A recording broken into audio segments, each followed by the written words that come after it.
यार आज मैं आपको एक ऐसे आदमी की कहानी बताने जा रहा हूं जिसके पास ना कोई चुनावी पद था, ना कोई डिग्री, ना कोई सेना, फिर भी वो दुनिया के सबसे ताकतवर लोगों को कंट्रोल करता था। उसके पास अमेरिका के राष्ट्रपति के राज, ब्रिटेन के राजघराने की कमजोरियां, अरबपति लोगों की गंदी सच्चाइयां। और जब यह आदमी बोलने वाला था तो 10 अगस्त 2019 को न्यूयॉर्क की एक हाई सिक्योरिटी जेल में वो अचानक मर गया।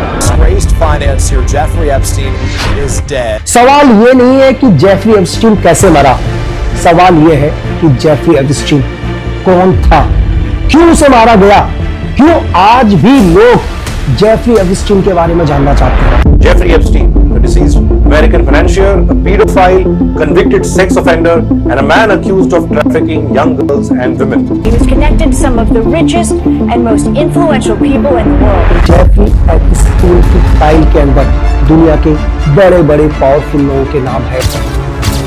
और मैं आपको बताऊं कि इसी जेट के अंदर president, royal family, billionaires, Titanic के हीरो भी उनके पर्सनल आइलैंड के अंदर देखे गए। लेकिन क्या सिर्फ जेफरी एप्स्टीन ही सब कुछ था, या जेफरी एप्स्टीन सिर्फ एक मोहरा था? रॉबर्ट मैक्सवेल मोसाद के एक एजेंट, इनका कनेक्शन मोसाद के साथ और मोसाद के एक पावरफुल आदमी की बेटी जेफरी एप्स्टीन की गर्लफ्रेंड, ये अमेरिका के इतिहास में बहुत कम लोगों के साथ हुआ है। यार आप ही सोचो कि यार एक आदमी जो पकड़ा गया और वो 10 अगस्त 2019 की सुबह आत्महत्या कर लेता, उस टाइम सारे सीसीटीवी कैमरे बंद होते हैं, उसके सेल के पास कोई भी गार्ड नहीं होता। जेफरी एप्स्टीन के बाद हर वो इंफॉर्मेशन थी जो इंफॉर्मेशन अगर दुनिया में आ जाती तो इन पावरफुल लोगों को कुछ ही सेकंड लगते आसमान से धरती में आने की। यार जेफरी एप्स्टीन का जो जन्म है वो 20 फरवरी 1953 को न्यूयॉर्क के एक बहुत ही मिडिल क्लास परिवार में हुआ। इसके पास ना पैसा था, ना पावर, ना कोई पहचान, लेकिन पढ़ाई में थोड़ा तेज था यार, और ज्यादातर अकेला रहता था। बचपन से इसको पता है क्या थी, एक आदत थी लोगों को ऑब्जर्व करने की, कि मतलब लोग क्या कर रहे हैं, वो क्या देख रहे हैं, और ये सब बातें जेफरी एप्स्टीन को थोड़ा सा अलग बनाती थी। और बचपन से ही उसके अंदर सिर्फ एक ही चीज था कि कैसे पावर पानी है, पावर चाहिए। तो 1970 से 1974 तक उसने एक कॉलेज के अंदर एडमिशन लिया, और ऐसा नहीं है कि कॉलेज में वो बहुत ही उसने पढ़ाई करी और उसने बीच में ही यार कॉलेज छोड़ दिया, तो इसका मतलब उसके पास कोई डिग्री नहीं थी। लेकिन इसके बावजूद 1974 में एक डेल्टन स्कूल है न्यूयॉर्क का, जहां पूरे अरबपति बच्चे पढ़ते थे, और वहां उसको एक टीचर की नौकरी मिल गई। यार सोच लो, उसके पास डिग्री नहीं थी तो उसको तो एक टीचर की नौकरी कैसे मिली, एक सवाल। और यहां पर इसको बच्चों में कोई इंटरेस्ट नहीं था, उनके माँ बापों में इंटरेस्ट था कि कौन माँ बाप कितना अमीर है, वो किससे डरता है, उसकी क्या कमजोरियां है। तो सोचो कि कोई भी एक टीचर जब स्कूल में जाता है तो बच्चों के अंदर इंटरेस्ट होता है कि यार कौन बच्चा कितना पढ़ना चाहता है, या किस बच्चे की क्या कमजोरियां है। लेकिन जेफरी एप्स्टीन का क्या था, इंटरेस्ट सीधे उनके माँ बाप की ओर, कि कौन कितना पावरफुल है, कौन कितना कमजोर है। और पता है, यहीं से जेफरी एप्स्टीन ने एक बात सीख ली यार, कि ताकत क्या है, पैसे में नहीं है, ना कुर्सी में है, सबसे बड़ी ताकत क्या है, लोगों की कमजोरियां। तुम लोगों की कमजोरियां ढूंढो तो तुम दुनिया के सबसे पावरफुल आदमी बन जाओगे। और यहीं से गेम चेंज होता है। 1980 से लेकर 1989 तक जेफरी एप्स्टीन एक आदमी का फाइनेंशियल एडवाइजर बनता है जिसका नाम था लिस्नी वेंसर। ये बहुत ही एक अरबपति आदमी थे यार, और इनके एडवाइजर बने, क्यों बने नहीं पता, क्यों जेफरी एप्स्टीन को इन्होंने अपना फाइनेंशियल एडवाइजर बनाया, जबकि जेफरी एप्स्टीन के पास तो कोई डिग्री नहीं थी ना यार। लेकिन कहते हैं कि इन्होंने उनको एक अरबों डॉलर का फाइनेंस किया, अपना आलीशान बंगलो दिया, लग्जरिया गाड़ियां दी, जिसके बदले जेफरी एप्स्टीन ने कोई पैसे नहीं दिए। लेकिन लोग कहते हैं कि जेफरी एप्स्टीन ने क्या कर दिया था, इन्हें ब्लैकमेल करना शुरू कर दिया था जब वे कॉलेज के अंदर टीचर हुआ करते थे।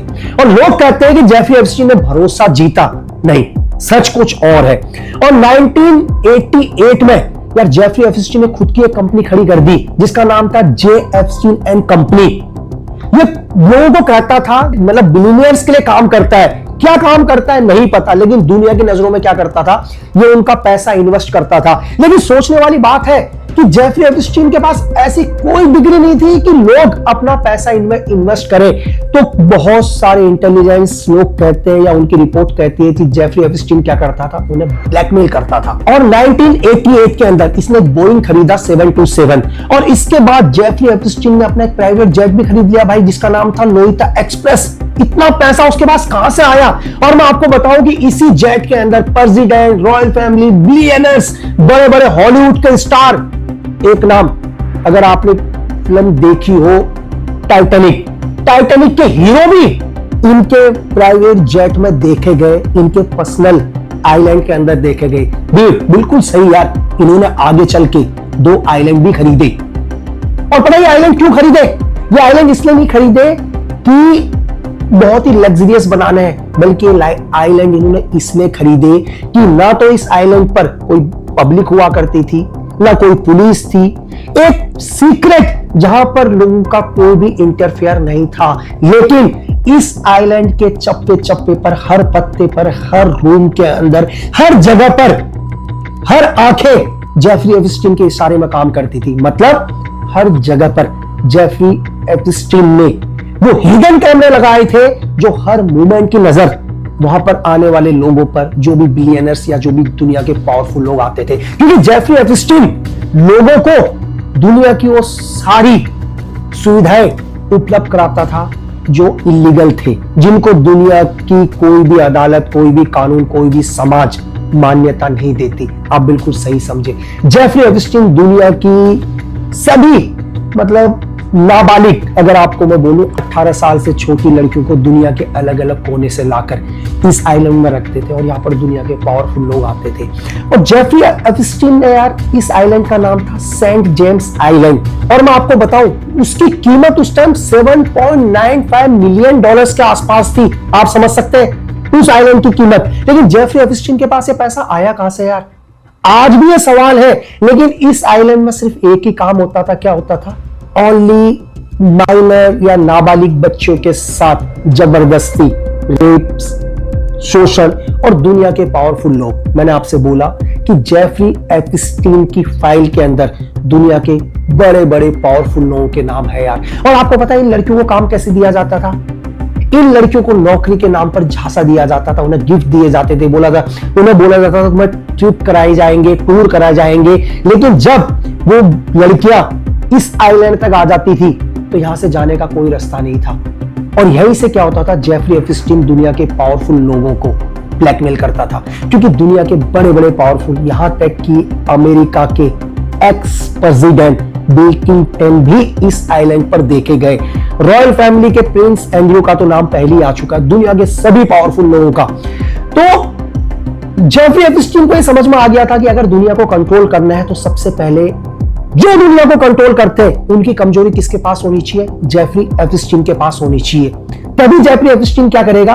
दुनिया को कंट्रोल कर पाएगा। लेकिन क्या सिर्फ जेफरी एप्स्टीन ही सब कुछ था या जेफरी एप्स्टीन सिर्फ एक मोहरा था? यह सबसे बड़ा सवाल। और ऐसा नहीं है कि जेफरी एप्स्टीन इस पूरे इलीगल चाइल्ड ट्रैफिकिंग के अंदर अकेला था। उसके एक पार्टनर थी जी मैक्सवेल। ये मैक्सवेल के पिताजी कौन थे इस पर हम बाद में आएंगे।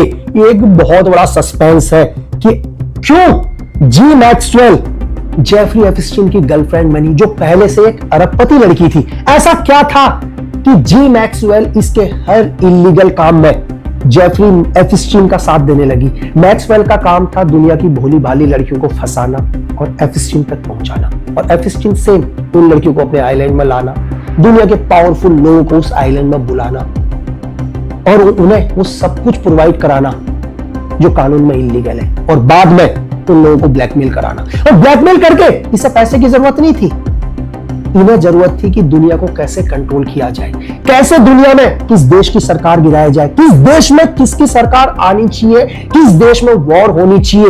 ये जेफरी एप्स्टीन या उसके पीछे जो पर्दे में लोग थे वो कंट्रोल करते थे। और जो जी मैक्सवेल, ये जो पिताजी थे, उनका नाम था Robert Maxwell. Robert Maxwell Mossad के एक एजेंट, एक ऑफिसर जो इजराइल के लिए काम करते थे। आप कनेक्शन बिल्कुल सही समझे, यानी कि इनका कनेक्शन मोसाद के साथ, और मोसाद के एक पावरफुल आदमी की बेटी जेफरी एप्स्टीन की गर्लफ्रेंड और आपको पता है कि 1991 के अंदर रॉबर्ट मैक्सवेल की हत्या हो गई। आज भी जो मोसाद अपने हर एजेंट की मौत के बारे में पता लगा लेती है, लेकिन आज भी रॉबर्ट मैक्सवेल की मौत के बारे में दुनिया को पता ही नहीं चला। कहीं ऐसा तो नहीं है कि मोसाद ने ही अपने एक एजेंट को मरवा दिया, क्योंकि उन एजेंटों को लगा कि दुनिया की सबसे बड़ी ताकत है इंफॉर्मेशन, ब्लैकमेलिंग, जो खुद अब उनकी बेटी के थ्रू उनके पास आती थी और वो खुद पावर चाहते थे। इसलिए 1991 के अंदर लोग कहते हैं कि मोसाद ने ही रॉबर्ट मैक्सवेल को मरवा दिया, इसलिए आज भी इनकी मौत की गुत्थी नहीं सुलझी। और बहुत सारे लोग बोलते हैं कि मैक्सवेल सिर्फ मोसाद का एजेंट नहीं था, मैक्सवेल की बेटी के थ्रू वो MI6 का भी एजेंट था। उसका काम था MI6 तक उन सभी लोगों की कमजोरियां, वो ब्लैकमेलिंग की चीजें MI6 तक पहुंचाना, ताकि ब्रिटेन की रॉयल फैमिली या ब्रिटेन के पावरफुल लोग या FCDO उन सभी लोगों से वो काम करवा सके जिससे वो पूरी दुनिया को कंट्रोल करें।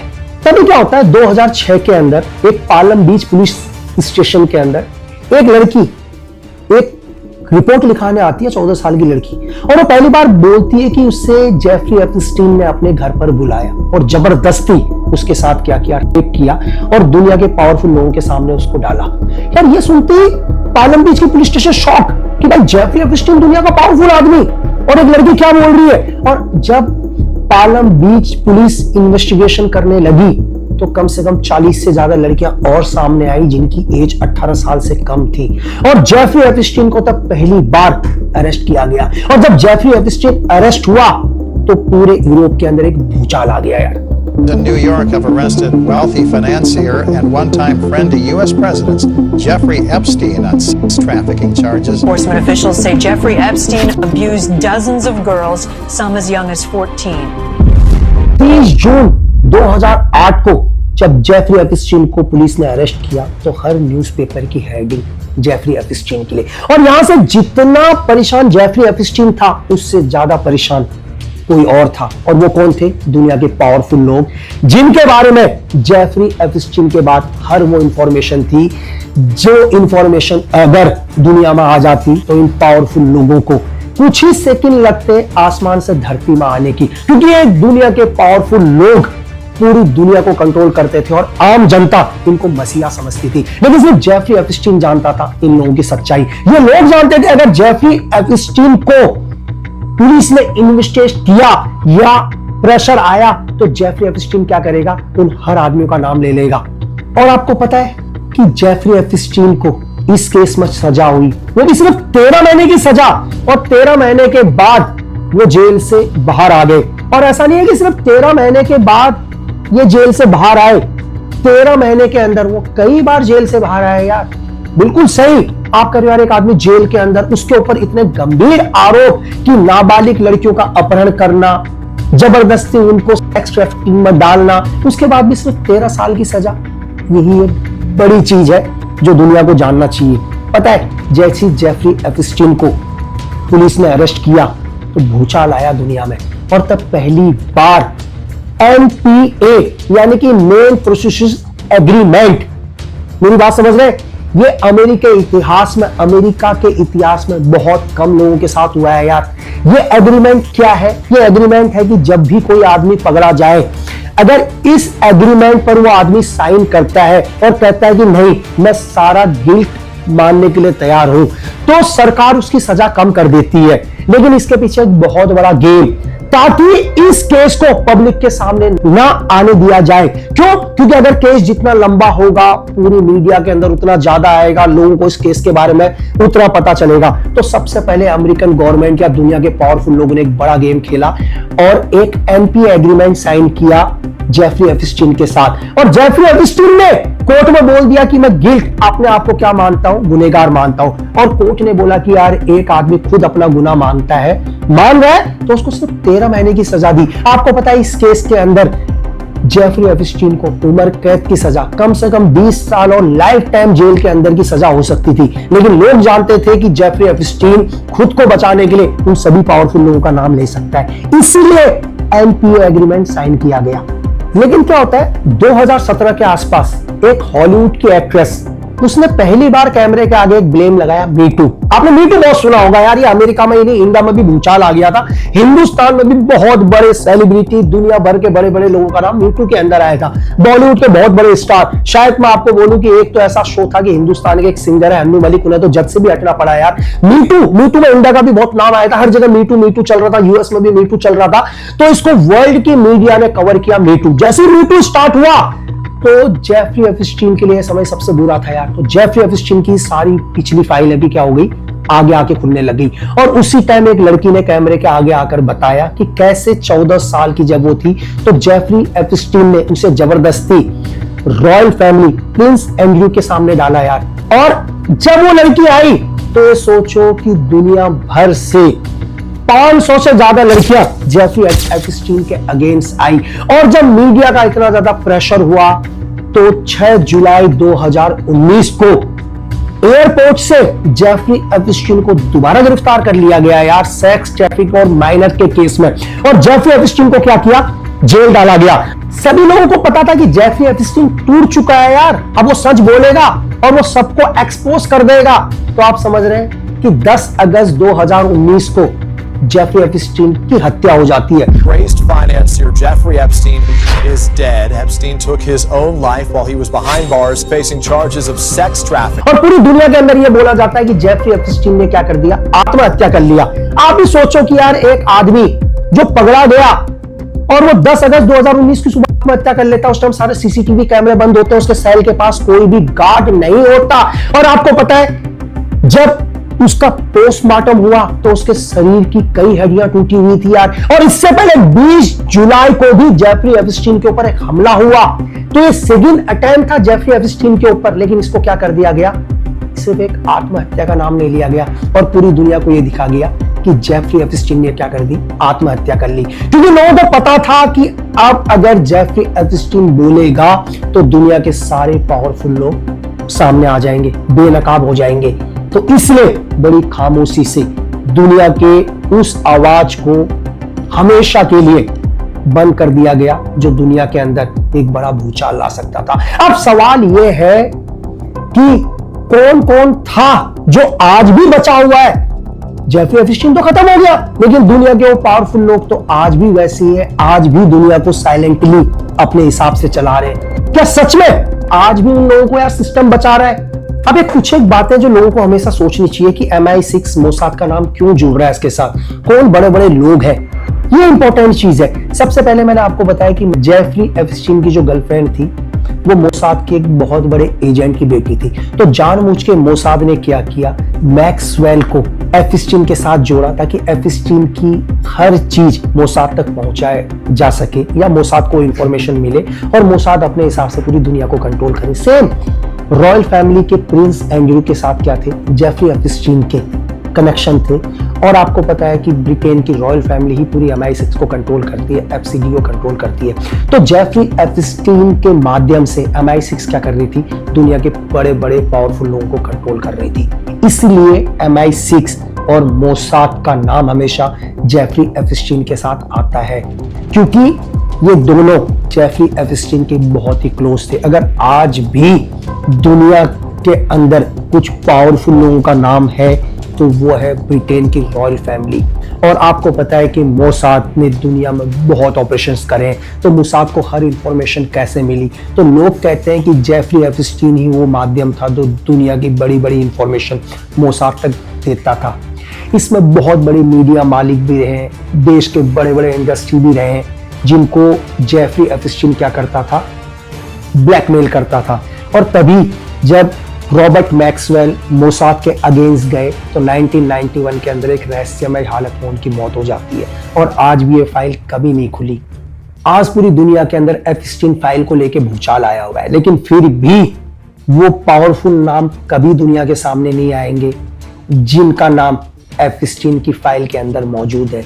लोगों का प्रेशर है, मीडिया का प्रेशर है, लेकिन फिर भी कुछ एक नाम दुनिया के सामने दिखाए गए, लेकिन वो पावरफुल नाम शायद ही कभी लोगों के सामने आएंगे और वो हमेशा इतिहास के पन्नों में क्या हो जाएंगे, बंद हो जाएंगे। तो मैं आपको आसान भाषा में ये कहना चाहूंगा कि जेफरी एप्स्टीन मोसाद MI6 के लिए काम करता था। MI6 या मोसाद या दुनिया की बड़ी बड़ी एजेंसी चाहे CIA हो, इनका काम है दुनिया की इंफॉर्मेशन को लेना। अब हर इंफॉर्मेशन से आप दुनिया को कंट्रोल नहीं कर सकते, लेकिन जब दुनिया के पावरफुल लोगों को आप ब्लैकमेल करोगे तो वो आपके इशारे में चलेंगे जैसे आप चाहते हो। क्योंकि जेफरी एप्स्टीन, मैंने आपको बोला कि दुनिया के पावरफुल लोगों को ब्लैकमेल करता था, और उनके पीछे कौन था? Mossad, MI6, CIA। तो जब भी किसी देश में गवर्नमेंट को गिराना हो, किसी देश में कोई नई सरकार लानी हो, वॉर इंडस्ट्री से दुनिया में वॉर कराना हो, तो सारे के सारे पावरफुल लोग तो क्या थे? जेफरी एप्स्टीन के साथ थे। मतलब जेफरी एप्स्टीन को ब्लैकमेल करता था। तो बड़े बड़े देश, आप बहुत बार सुनते हैं कि CIA ने अकेले 69 देशों की सरकार गिरा दी। ब्रिटेन ने क्या कर दिया? पूरे यूरोप के अंदर वॉर करवा दिया। मोसाद ने क्या कर दिया? इन देशों के अंदर हमला कर दिया। और बड़े बड़े पावरफुल लोग, कोई भी देश कुछ नहीं बोलता। तो कोई भी देश कुछ क्यों नहीं बोलता?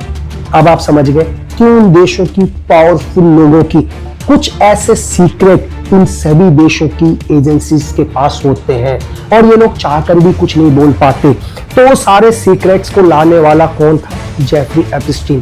तो मैं आपसे आखिरी में एक ही चीज कहना चाहूंगा कि दुनिया के अंदर आज भी जेफरी एप्स्टीन जैसे बहुत से लोग हैं। MI6 या CIA या दुनिया के पावरफुल एजेंसी आज भी लोगों को ब्लैकमेल करते हैं। तो हमेशा जीवन में एक ही बात याद रखो कि सिर्फ आपके देश से बढ़कर आपके लिए कुछ नहीं है। जीवन के अंदर सिर्फ एक ही चीज याद रखो कि आप दुनिया में कहीं भी रहो, कहीं भी चले जाओ, हम एक हिंदुस्तानी है, ये कभी नहीं भूलना चाहिए। क्यों? क्योंकि देश प्रेम से बड़ा कोई धर्म नहीं।